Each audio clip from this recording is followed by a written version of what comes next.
그러니까 사업소득이 동시에 발생하면, 근로소득이 있고 사업소득이 또 발생하면 그런 경우 원칙적으로 종합소득세 신고를 해야 돼요.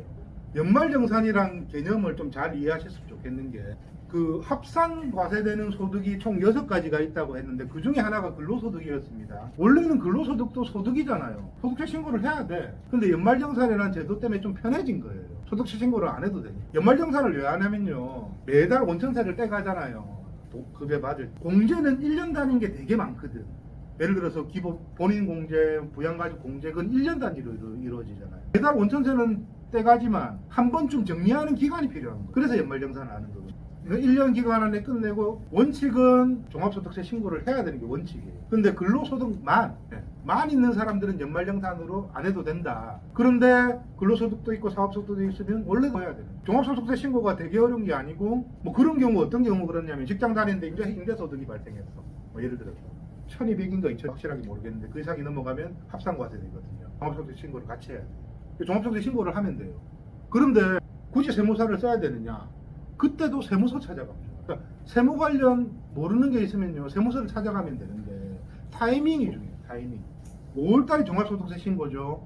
그러면 4월달에 찾아가도 전혀 문제가 안 되는 게, 종합소득세는 전년도 하는 거죠. 그러니까 아무 문제가 없어요.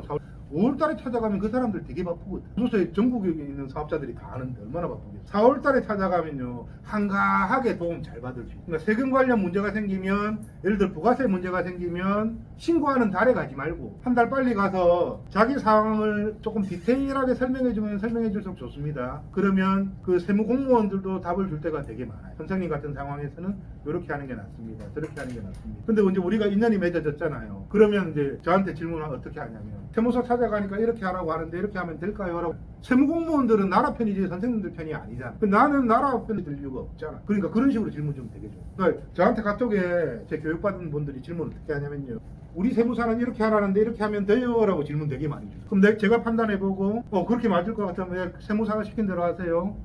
세무사가 시키는 게 좀 아닌 것 같아요. 그럼 제 같으면 이렇게 행동할 것 같아요 라고 답을 다시. 그러니까 세금 문제가 생기면 첫 번째 세무서, 거래하는 세무대리인이 있으면 세무대리인 물어보고 마지막에 저한테 질문 주시죠. 그러면 제가 선생님들 편에서 답을 드리면 돼요. 세무사나 세무공무원들은요, 틀린 답은 안 주지만 원칙적인 답을 줘요. 그 답이 꼭 정답이라고도 할 수 없을 때가 좀 많아요.